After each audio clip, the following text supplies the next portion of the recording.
Recording has been started. We can start the program. Good evening, everyone. Today we are meeting for a very special reason on behalf of the International Commission for Human Rights and Religious Freedom. On behalf of the Board of Directors and the executive team of the ICHRRF, I invite all of you for a special interview with Professor Yashwant Pathak and myself about a very special project. Before I introduce that project, let's review a little bit about ICHRRF. International Commission for Human Rights and Religious Freedom is a US-based nonprofit focused on upholding human rights and religious freedom through continuous monitoring, policy intervention, and collaboration. The Commission is focused on educational, research, legal, and human rights advocacy and charitable purposes, and strive to be an advocate for the human rights and religious freedoms of underrepresented communities across the world. We do believe that humankind can no longer afford to be selectively vocal about the rights of only a specific set of people. A humane and just world necessitates fair treatment of all living beings. Our focus is on indigenous rights and freedom, free speech, and the cultural preservation of those minorities that have been underrepresented. A few of our initiatives include monitoring violations of the freedoms and sanctity of religious and philosophical minorities across the world, research into and documentation of the culture, history, and challenges faced by such communities, policy recommendations on human rights, religious diversity, and pluralism to international organizations, agencies, national and local governments, collaboration to support the cultural and philosophical diversity across the world.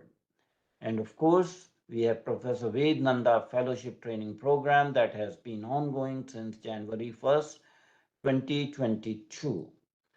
Those of us who are not very familiar with the organization, this is the logo of the organization. And today there's going to be a special interview. Today is Sunday, July 16, 2023, 9 p.m. Eastern Standard Time.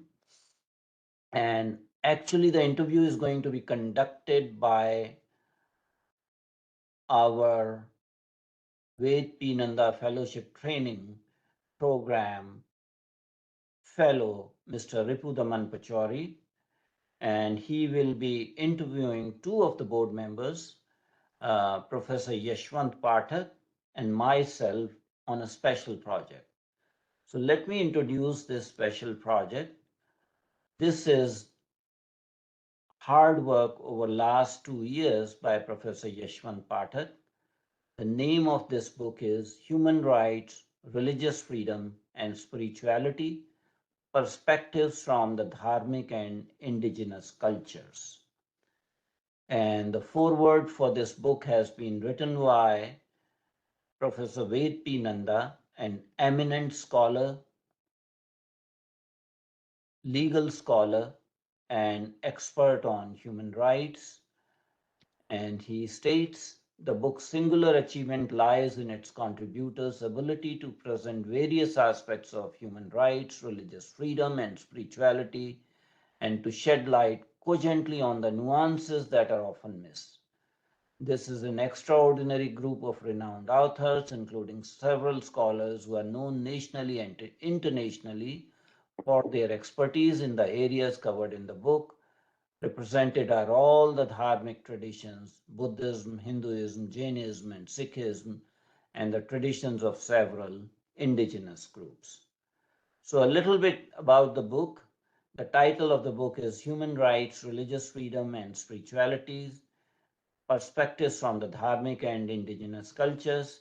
The book is edited by Professor Yashwant Pathak and myself, Dr. Adityanjee.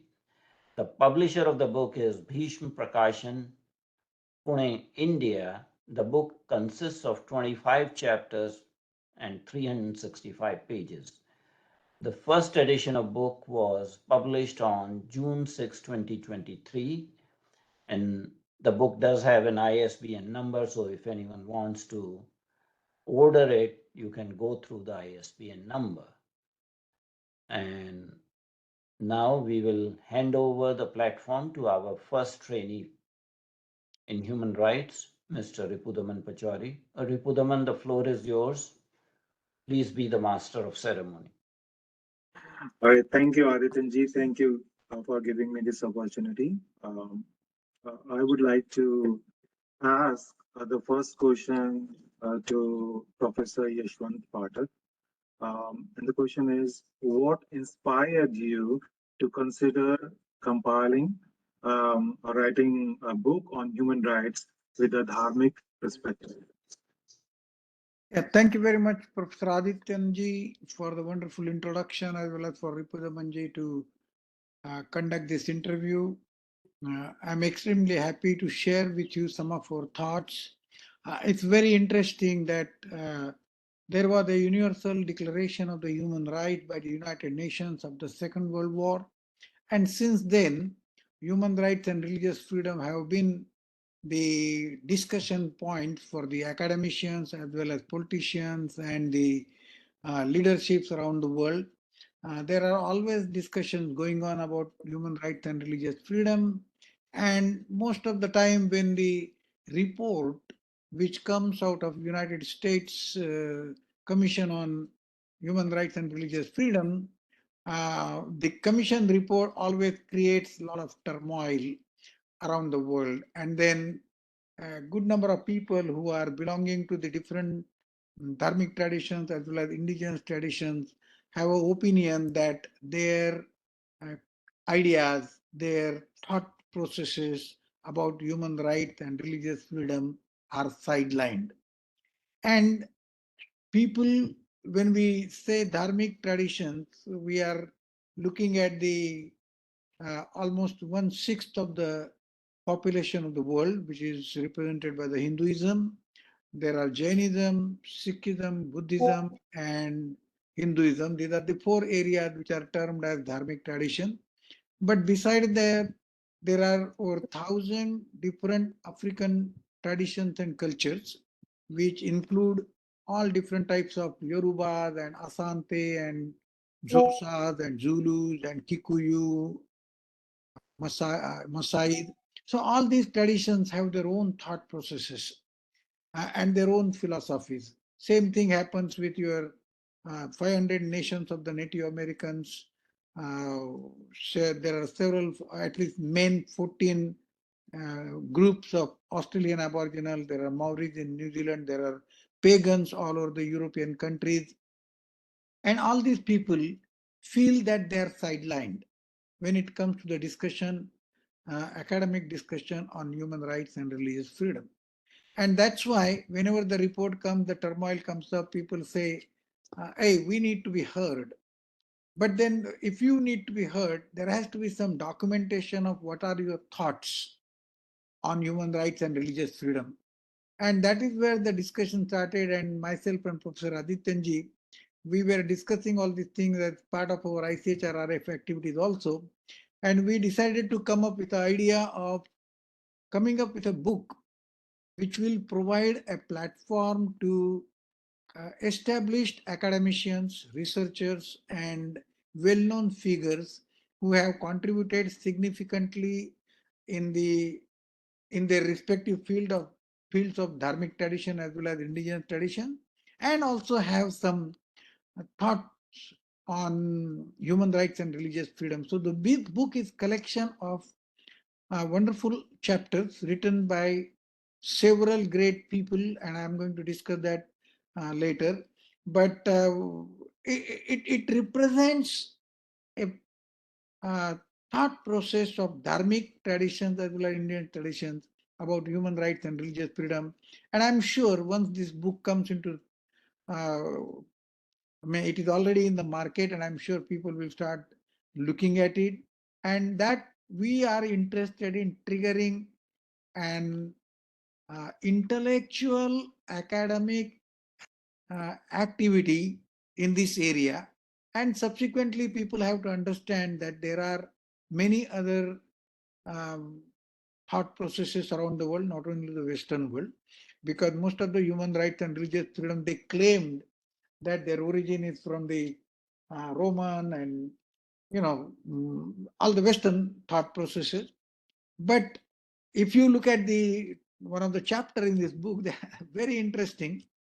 Out of several 30 universal declarations of human rights, several of them have their origin in Buddhism.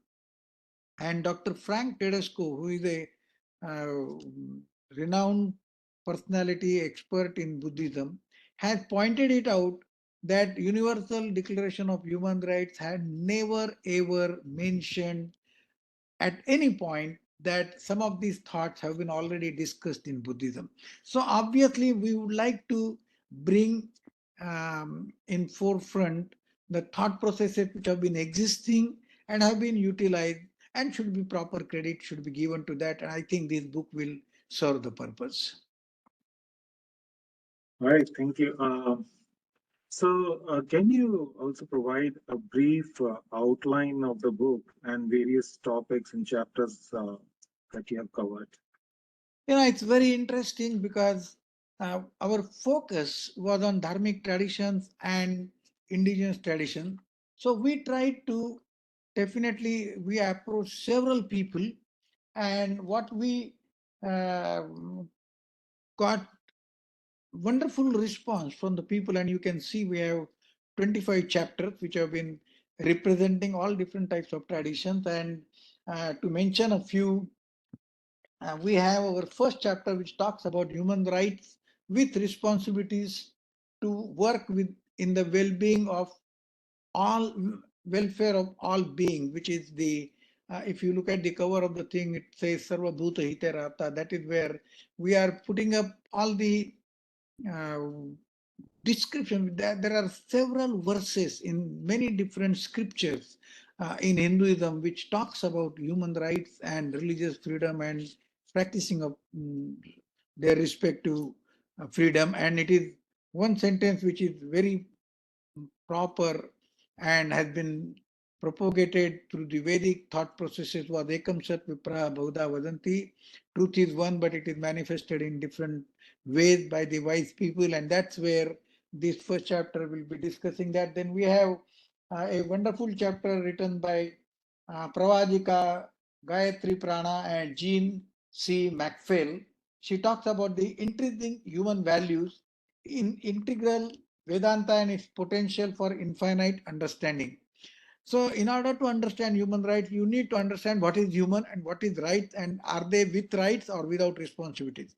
And this is where we have excellent chapters which have been contributed here. So, we have a very interesting chapter written by Professor Arvind Sharma, who is well-known scholar for Hinduism. He used to be a professor in Montreal, and he is talking about dignity, human dignity as a foundation for the human rights based on the Hindu philosophy. It's a very wonderful thought process which I think will enrich the readers about what we would like to bring to the forefront. We have three Sikh authors, Gurpreet Singh Bhullar, Dr. Nirmal Singh, and Dr. Devinder Pal Singh. They have brought excellent spiritual concepts of human rights and religious freedom in Sikhism. And they have showed that there are requirements for, some of the basic things like human right to the water, human right to the education, and those were proclaimed by Guru Nanak Dev and subsequently many other gurus of Sikhism. And now those also have a place in Universal Declaration of Human Rights, but there is no mention about Sikhism. So obviously these three chapters will bring it in the forefront how Sikhism has thought about human rights and religious freedom. We have a excellent chapter which is written by Professor Balram Singh, and he is talking about the dharmic concepts of self-enlightened karma theory of Bhagavad Gita to attain understanding of righteousness, for the modern human rights. So it's a very beautiful article he has given. He is a scientist by profession, and uh, he used to be director of the Indic studies at Dartmouth University of Massachusetts at Dartmouth, and did excellent work there. So we have another chapter which is written by one of our Chinese collaborator. His name is Professor Bin Lee.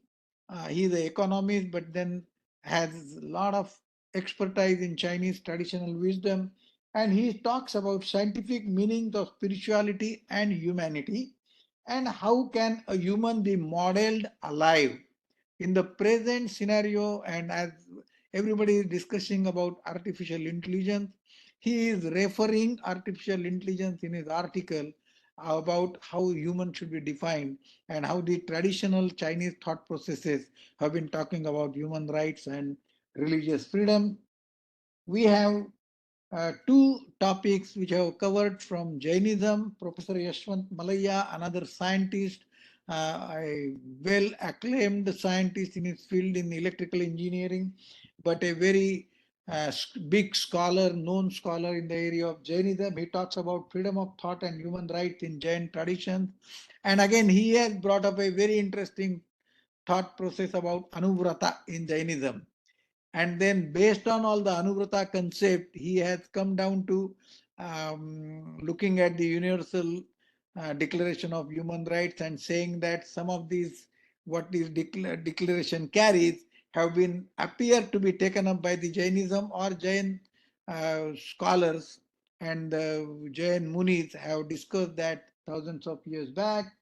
And same thing, there is another very interesting chapter from Dr. Sulek Jain, who talks about Bhagwan Mahavir and a crusader for women's rights.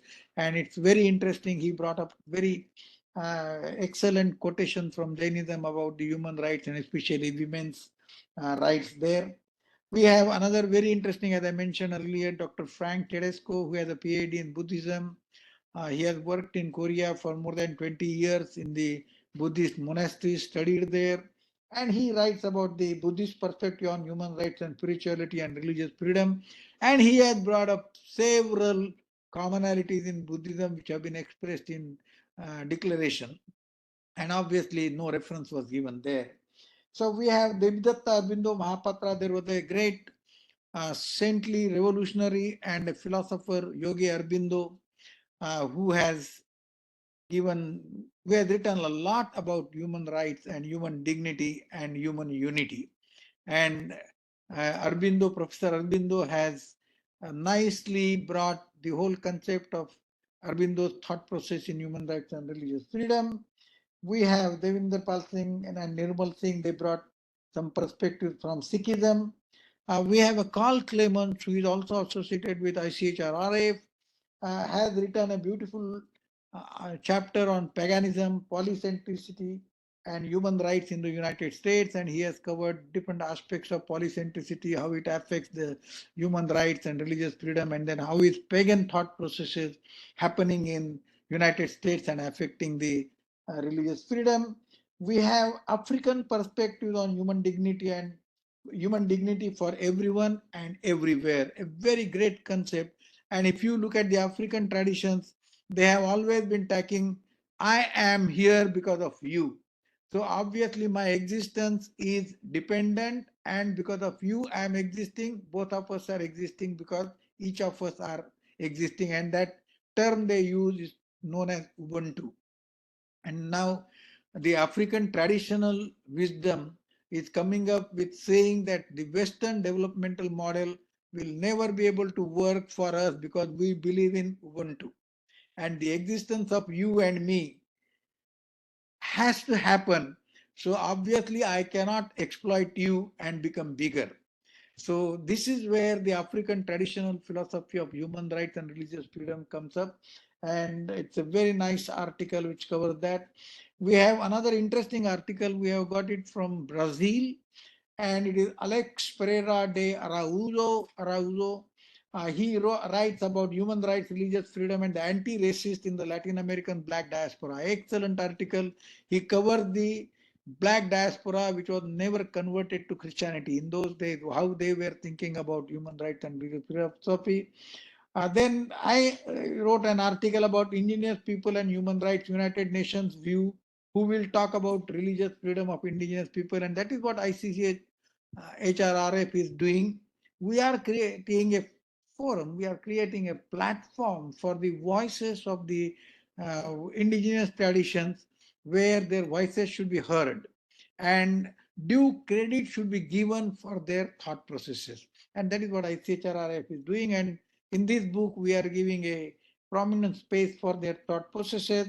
We have an excellent African traditionalist. His name is Professor Olu Bukola Olaiwola, and he talks about making sense of animist philosophies. You know, most of the world had dumped the African traditions at animist philosophies or paganism, and now they are coming up with a thought process saying making sense of animist philosophies, enhancing spirituality and religious freedom through the practice of prayer mountain visit. Excellent article. Everybody will love to read it about it.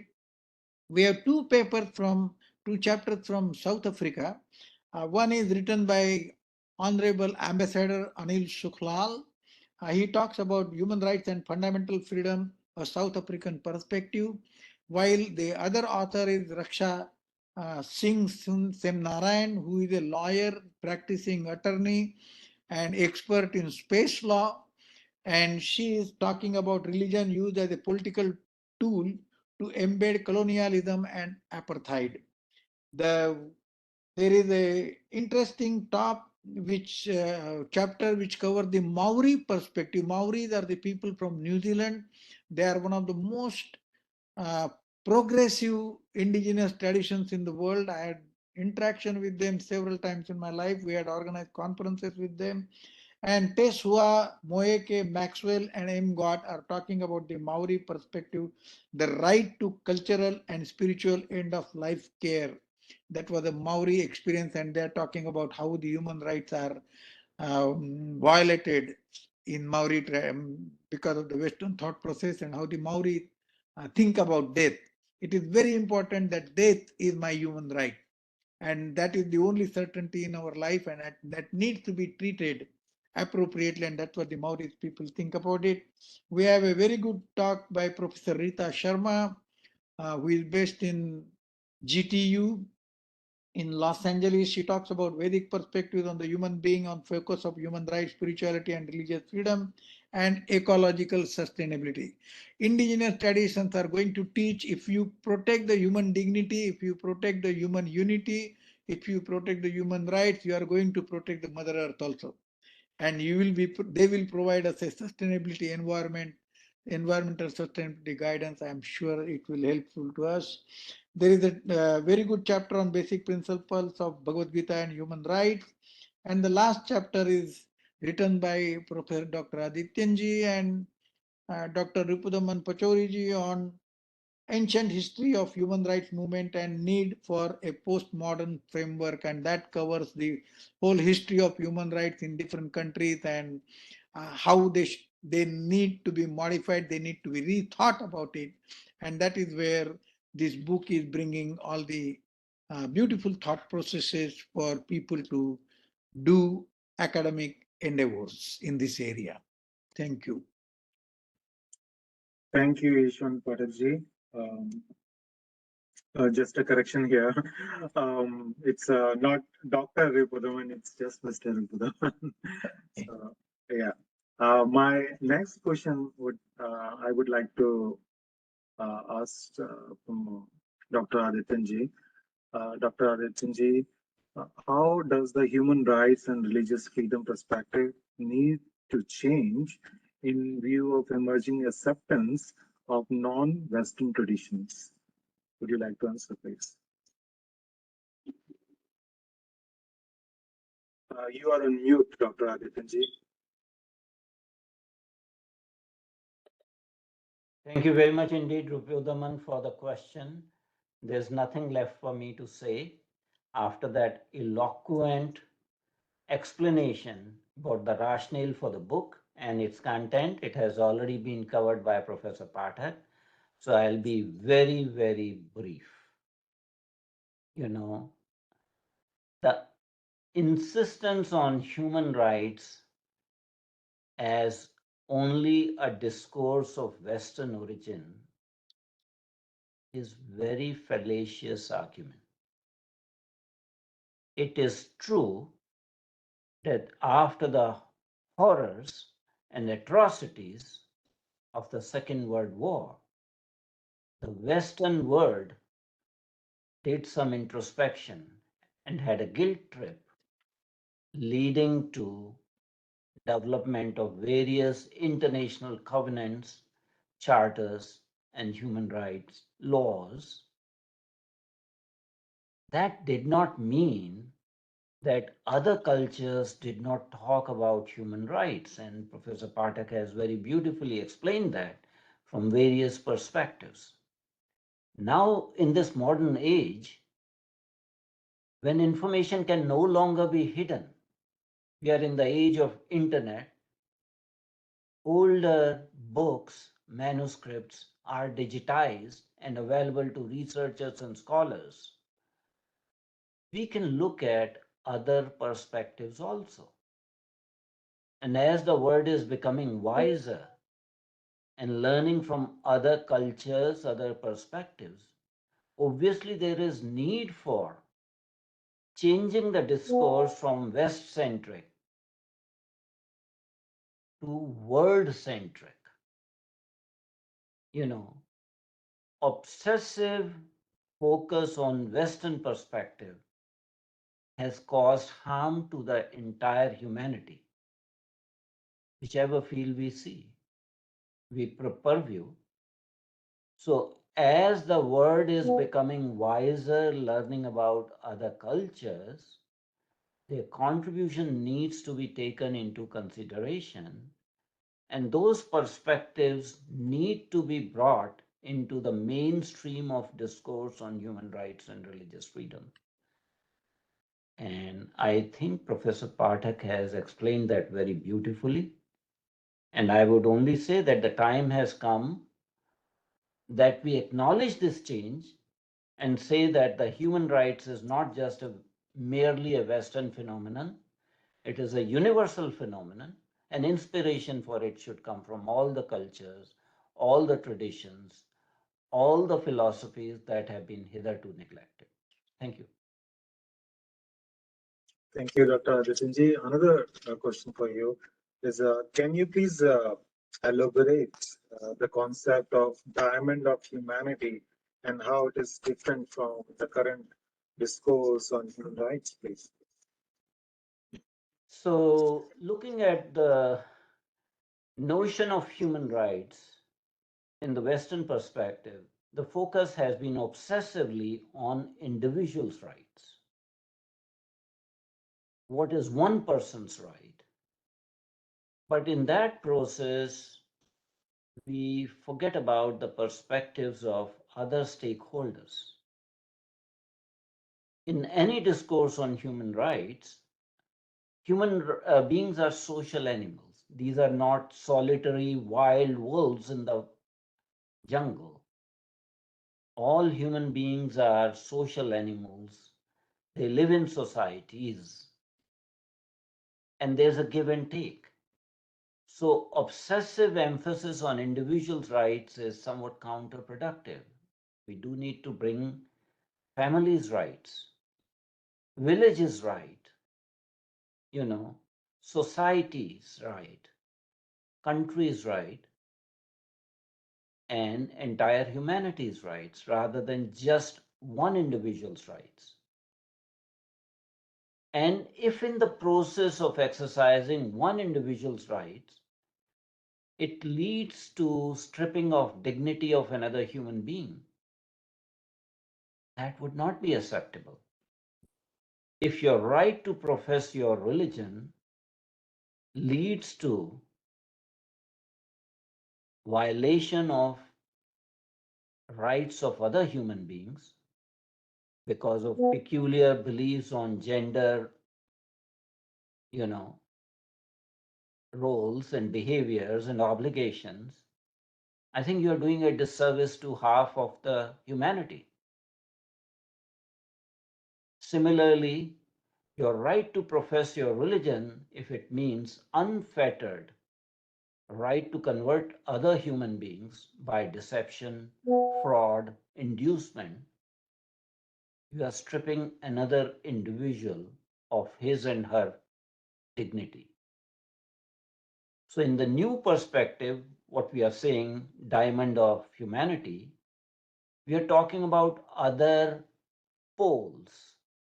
So, I'm talking about 4 poles or 4 pillars: human rights, human duties, human responsibilities, because there are responsibilities also, and human dignity.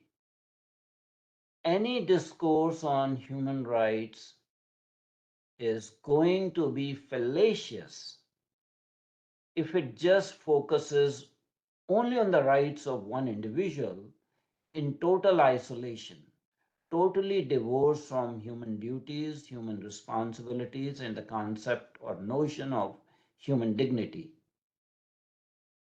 So the entire discourse has to be multi-dimensional. It cannot be a unidimensional concept. We need to look at the perspectives of others. Now, one's religion, one's right to propagate one's religion may mean extermination of others. It has happened historically. One's right to propagate one's religion has led to slavery, because under certain traditions, slavery was permissible, especially for non-believers. How far that is justified in the modern world in 21st century, when these practices lead to loss of human dignity.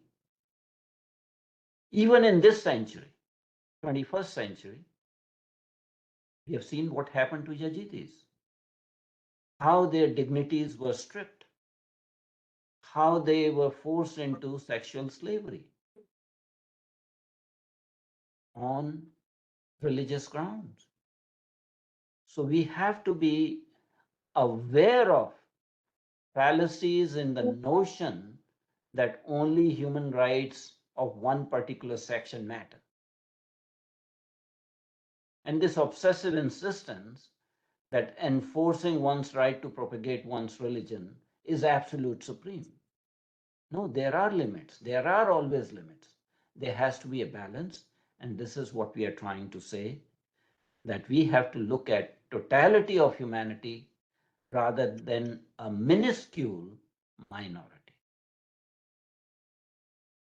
Thank All you. right. Thank you, Dr. Adityanjee. Dr. Yashwant Pathak, in the front of the cover, of the book, you have mentioned about Sarva Bhute Hite Rahata. What would you like to achieve in relation to human rights? It's very interesting because the Hindu philosophy thinks and does a lot of thinking about who am I and how I am related to the rest of the creation. And that is where, and what is my mission in my life? What should be the role I have to play in the creation? And then this is all how we are interconnected with each other. And this is where the thought process starts. And then there are several quotations in many of the scriptures where they say that the God is, we call it Paramatman. Paramatman exists in the form of Atman, and the super soul, or whatever you will call, is manifested in different ways. So obviously we are interconnected by with each other through the relationship between the soul and the Paramatman. And this is where the Hindu thought process says that human being is responsible for the animal kingdom, the plant kingdom, everything, the mother earth, the space and everything, because they are the most evolved species. And I'm very happy to share with you that in the lecture Prime Minister Narendra Modi had given, he had mentioned this thought in the joint session of the Congress and Senate, and he talked about human rights cannot be considered separately unless you are responsible for the animal, plants, Mother Earth, and everything. And this is where the thought process is that the human rights without responsibility is a menace. It is a challenge. And there are hundreds of species, they are not existing now. Who is responsible for that? Do they don't have any rights?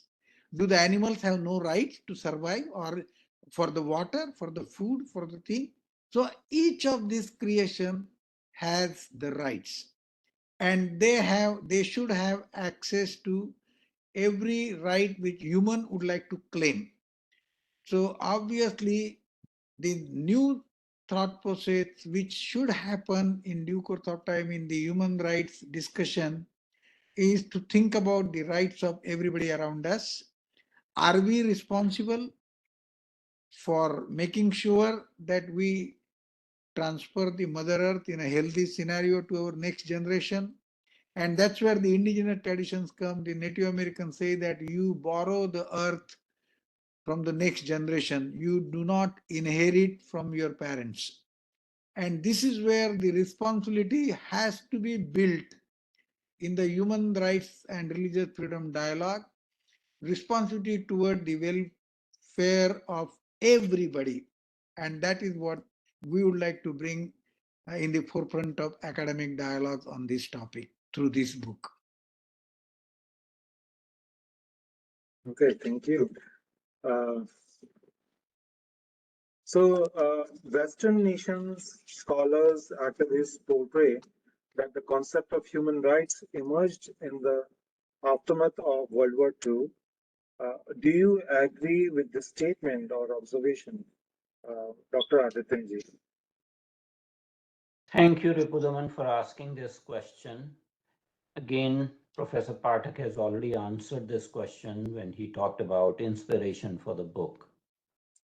And my answer to this question is qualified. The statement is true as well as false. It just depends on the perspective. Statement is true from Western narrow perspective. Yes, the current discourse that was started post World War II was definitely Western nations' initiative. And I said that after Second World War, horrified by the atrocities committed by the both sides, not just one side, both side on civilians, on soldiers, etc., etc. There was some introspection, there was some realization, and Universal Declaration on Human Rights came in the aftermath of Second World War. So yes, that is factually true in a narrow sense. But that was lack of awareness of the Western nations and Western civilization about the discourse of human rights, which has been going on for thousands of years in other parts of the world.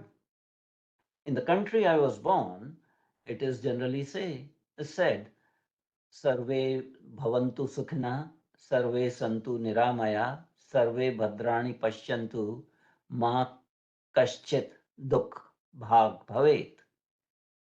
And this is like, not something new. This has been going for 10,000s of years that one becomes happy. Sarve bhavantu sukhna, sarve santu niramaya. Everybody should be without any kind of disease and should be healthy, i.e., health and access to health is a basic human right. Sarve bhadrani pashyantu. Everyone should be able to have, good in future. Ma kaschit dukkha bhag bhave. Nobody should be afflicted with dukkha or tragedy. So we are talking about prosperity, common prosperity of entire humanity. Similarly, again, in my tradition, Hindu tradition, it is said, Loka samastha sukhino bhavantu. And as Professor Pathak had said, that, in other cultures, the focus is not only on the rights of humanity, but also rights of the entire living creatures, not just human beings, animals, plants, everyone, all the creatures of the Mother Earth.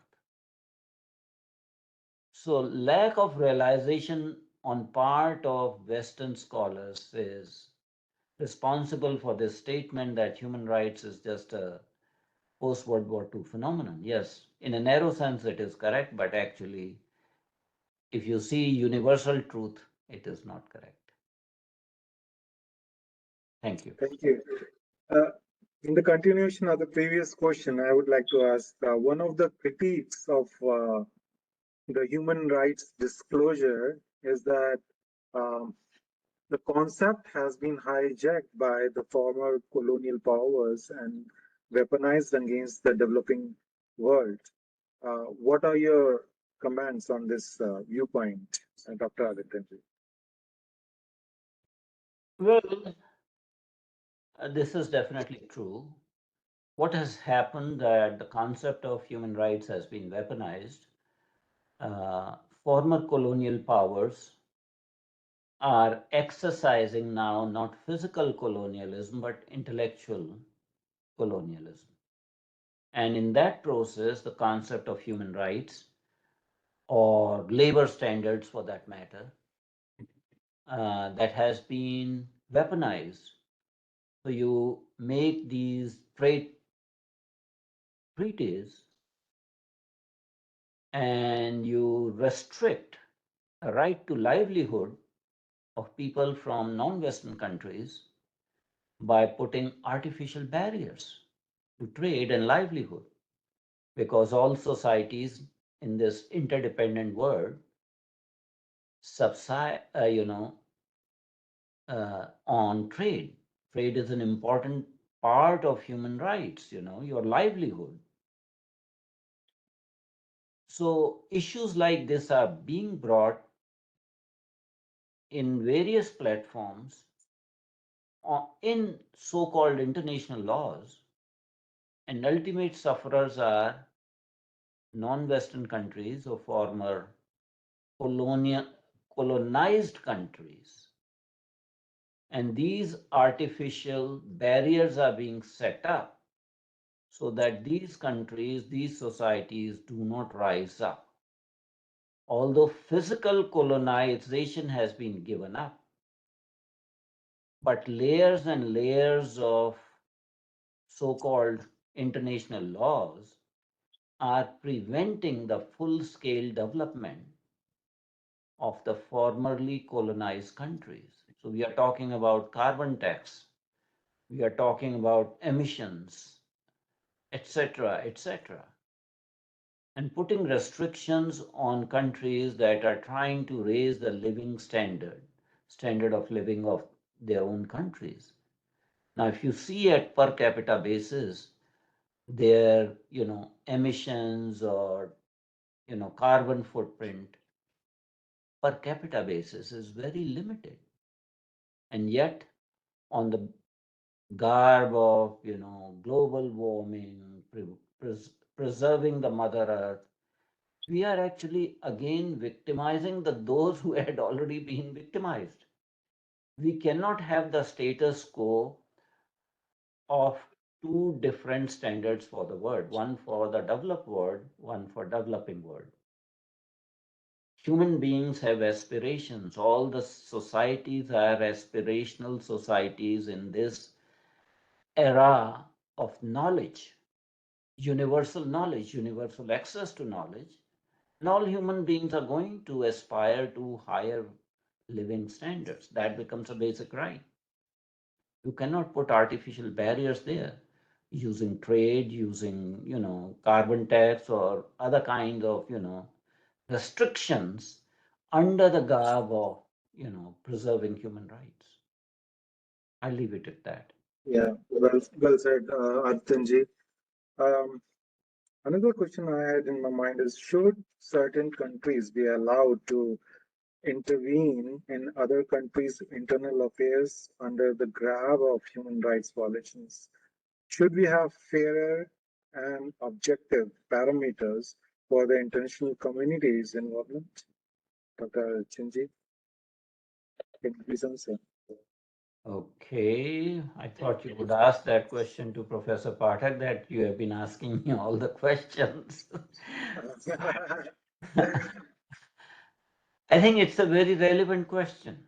You know, we have seen international community bringing some new notions or doctrines. So this new doctrine is called R2P, uh, responsibility to protect. Now, this is a doctrine only, it is not a new international law. But again, it gives right to the Western powers to interfere in the internal affairs of other countries on a highly selective basis. So I'm not being apologist for those countries where this interference was done, but you have to see the hypocrisy and double standards. So in a fairly stable country in West Asia, it was alleged that there are human rights violations. But then there are human rights violations in almost all the West Asian countries. Why pick up this particular country? Under that garb of human rights, multiple powers intervene, saying that they want to prevent the violation of human rights. And the result was emergence of a brutal power called ISIS, which emerged in Syria and spread its wings because the Western nations tried to interfere in the country of Syria under the garb of human rights. And everybody knows, we have seen the videos, what happened when ISIS got a chunk of territory of this country, how people were treated, how prisoners of war were treated. I still vividly recall a Jordanian pilot who was captured, put in a cage in an orange jumpsuit, petrol, gasoline was sprinkled on it, and he was put on fire. Live. And a video was made and circulated for everyone. Now, is this, upholding the standards of human rights? Because emergence of ISIS was definitely the result of Western interference in the nation of Syria on political grounds, but using the fig leaf of human rights. Similarly, again, we saw another country totally destabilized in West Asia under the garb of human rights, in which most of the Western powers participated. And now you have this broken country of Libya, where there's no unified government. There's still violence. People are still being killed. There's a internecine tribal warfare going on. Whatever was happening before, this society has gone to, Libyan society has gone to much, much lower, law and order, much, much lower, upholding of human rights as a result of the intervention. Now, I am certainly in both these case studies, I'm not being an apologist for Gaddafi.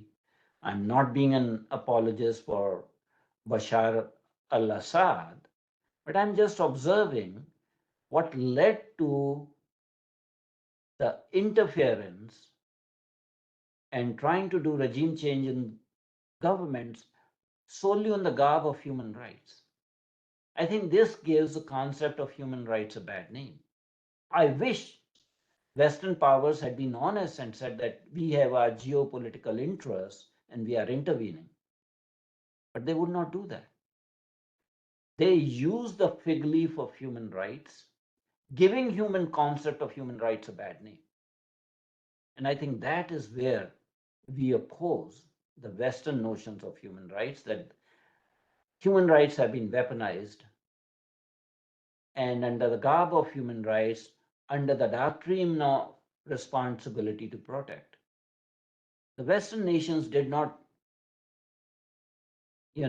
go into Rwanda when there's a tribal warfare between Hutus and Tutsis, tribal warfare. They didn't actually intervene. So this selective interference in domestic affairs of countries whose political system or system of governance you don't like, you just use the word human rights and that gives you carte blanche.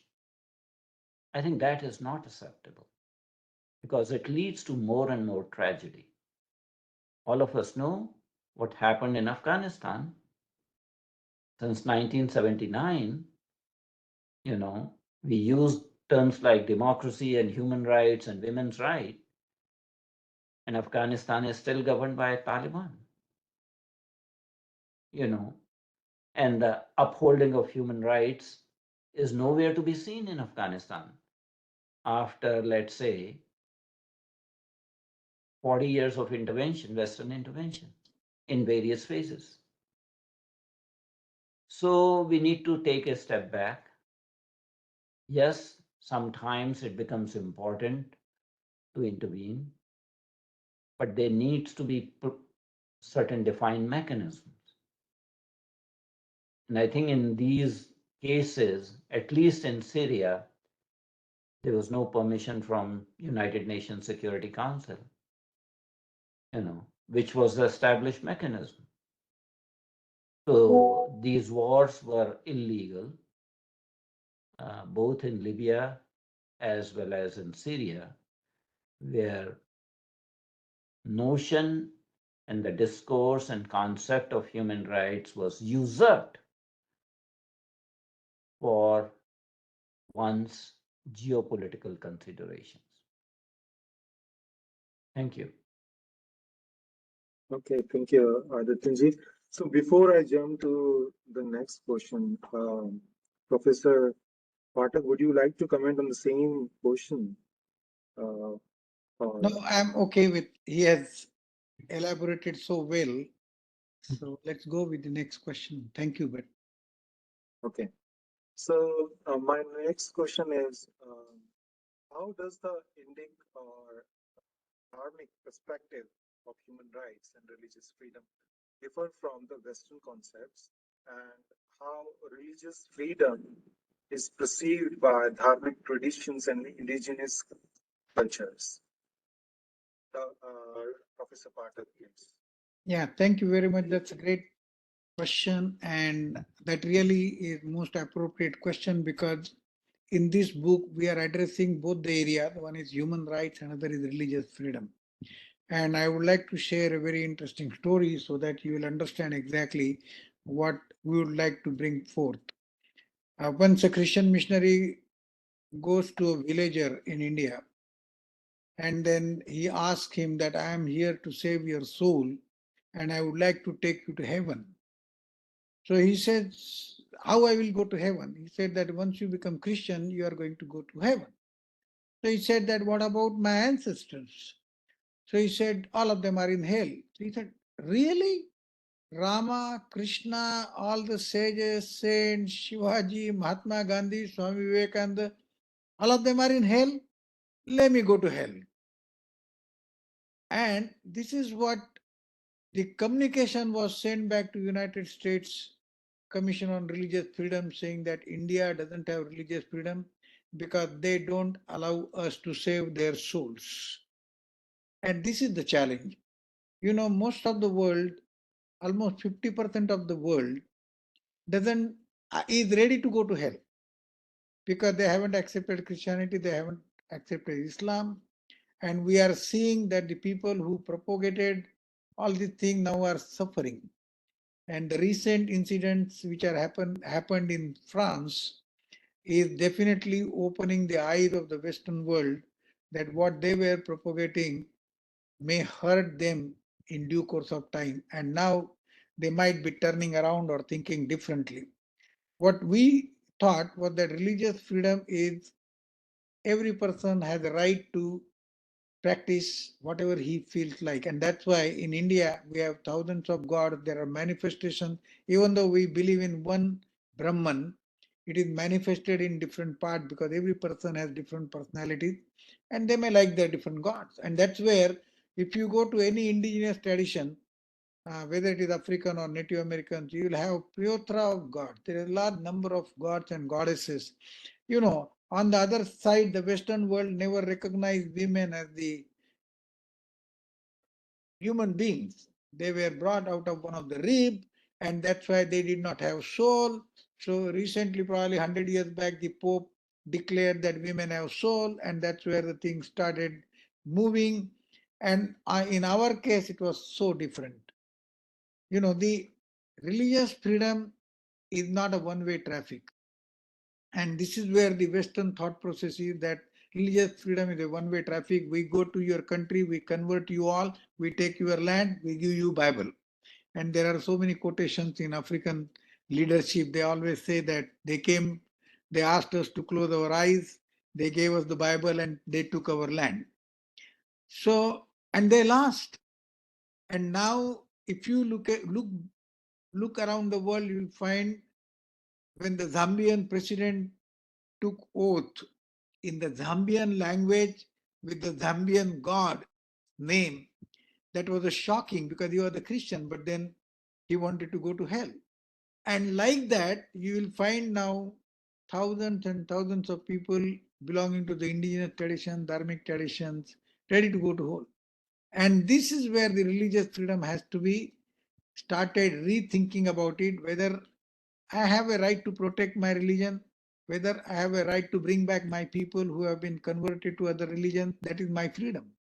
And if there is a reconversion happening, it should be recognized as a religious freedom of that organization. So all over the world and in Africa especially, the indigenization of Christianity is happening. And they are virtually, if you go to Trinidad, it's very interesting. They have a church on one side and then the traditional Yoruba temple on the other side. And they go to church and then go to pray the gods in Yoruba. And interestingly, because of the interaction of Hindus who and Africans who went there as endangered laborers, if you go to the Yoruba temple, you will find the pictures of Hanumana and Saraswati and Ma Durga and everything because they adopted those gods because the description of the gods in Yoruba is pretty close to what the description is there. So obviously there is a discussion going on. I am 100% sure this book will bring some of these aspects in front of the academic intellectual discussions that religious freedom cannot be a one-way traffic.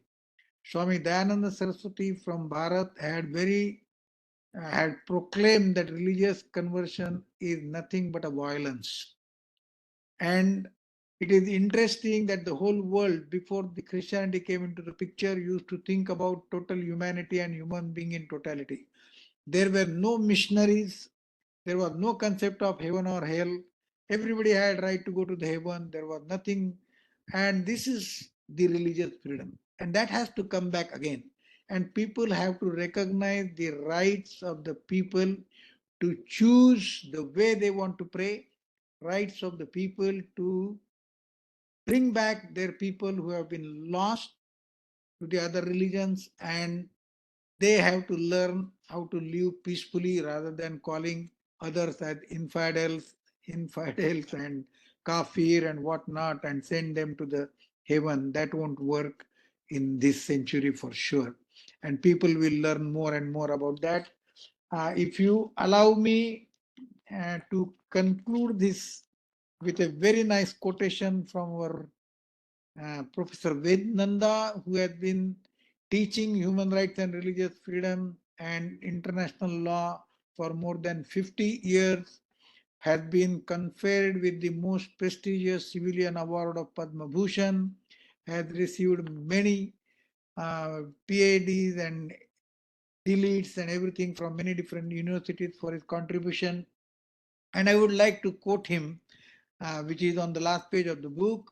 The book's singular achievement lies in its contributors' ability to present various aspects of human rights, religious freedom, and spirituality, and to shed light cogently on the nuances that are often missed. This is an extraordinary group of renowned authors, including several scholars who are known nationally and internationally for their expertise in the areas covered in the book. Represented are all Dharmic traditions and the traditions of several indigenous groups. I enthusiastically recommend this book not only to those interested in human rights, religious freedom, and spirituality, but also the general readership who may have little or no interest or background in this area to enrich their knowledge base. And we are really thankful to Professor Ved Nanda, a renowned human rights expert, international expert, for his forward and for his recommendation for this book. Thank you very much. Thank you, Professor Pathak. In continuation to the same question, I would like to ask, should unfettered right to convert be allowed under the international law of human rights and religious freedoms? It shouldn't be. It should not be allowed at all. The religious conversion is violence, as mentioned by Swami Dayananda. We would like to make sure that religious freedom is properly defined and implemented. There should not be any government support for converting people, going to other countries and exploiting the poor people. That should not be allowed by the international laws. And obviously, if you want peace in this world, then we have to believe some basic thoughts of Hinduism. One is Vasudhaiva Kutumbakam. We are one family. We can practice any way we want, but we belong to the family. So we need to protect each other because we are one family.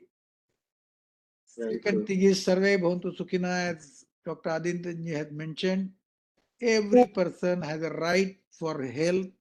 Every person has a right to happiness, and every person has a right to see positive thought processes around it. And every person should be provided enough health care so that they will be not suffering from the diseases.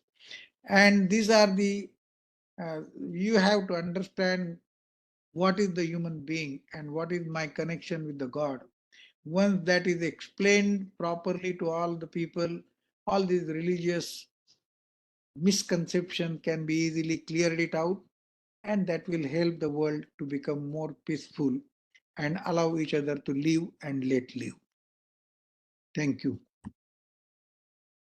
I have one more question, and any one of you, Dr. Adityanjee or Professor Pathak, you can volunteer to answer this. Should human rights organizations like UNHCR have representatives from different spiritual traditions to assist them in developing a new disclosure of human rights and religious freedom? Any one of you can please answer. I think first thing is that there is a need for a dialogue. There is need for revisiting the Universal Declaration of Human Rights. Third thing is that if those were taken from the indigenous traditions or taken from the Buddhist traditions or from Jain tradition, if there is a documented evidence, like this book is providing a lot of documented evidence about all these backgrounds, then they should be given due credit for that. And representatives from not only the religious tradition but from the indigenous tradition, because they have enormous wisdom, enormous knowledge system to make this world a better world and a sustainable world. So they should be part of all this. Adityanjee, if you want to say anything. I think, Professor Pathak, you have said it very beautifully. There's not much left for me to say, but I will emphasize that in the era of knowledge, universal access to knowledge, we cannot continue to maintain the facade that human rights discourse is only a Western phenomenon introduced to the rest of the humanity by the Western nations, and that we are beholden to these rules, these covenants forever till perpetuity. Time has come to take a second look, do some introspection, understand what were the problems of a section of humanity, what were their practices, whether they have themselves reformed themselves as a society. I am very, very sorry to say, again, this obsessional insistence on my right to propagate my religion has led to very despicable practices. There are numerous stories about how missionaries of charities treated poor people in the slums of Kolkata, and with the sole aim of converting them, while these people were afflicted with disease in terminal stages. No treatment was provided. The only thing that was done, that they were brought to these homes run by missionaries of charity and converted on their deathbed, and after conversion not given any treatment. And missionaries of charities reaped donations from all over the world under deception that they are doing humanitarian work. I think that is shameful, that is despicable, and time has come that we have to call spade a spade, put a stop to it, and understand what game was going on. And we cannot actually use the concept of either human rights or religious freedom or one's right to propagate one's religion as an unfettered, uh, entitlement. Humanity needs to coexist. We can no longer be othering others. And what this insistence on my right to convert is basically othering the others much more. Professor Pathak did mention some of the terms. We can always dehumanize other people by calling them either pagans or heathens or kafirs or infidels or non-believers or whatever. These are labels, social labels, to dehumanize the humanity of other human beings. That realization has to become universal, especially certain nations that insist on right to convert other people by money power or political power or physical force. I think they need to learn that time has come to stop these practices. And we hope with this particular book, we will generate enough discussion, enough debate, and try to change the world to a better place. Thank you. Thank you, Adityanjee, and thank you, Professor Pathak. I don't have any other question, but really I'm very thankful for both of you to that you gave your precious time for this interaction. Thank you again. Thank you. Thank you. Namaskar. Let's stop the recording.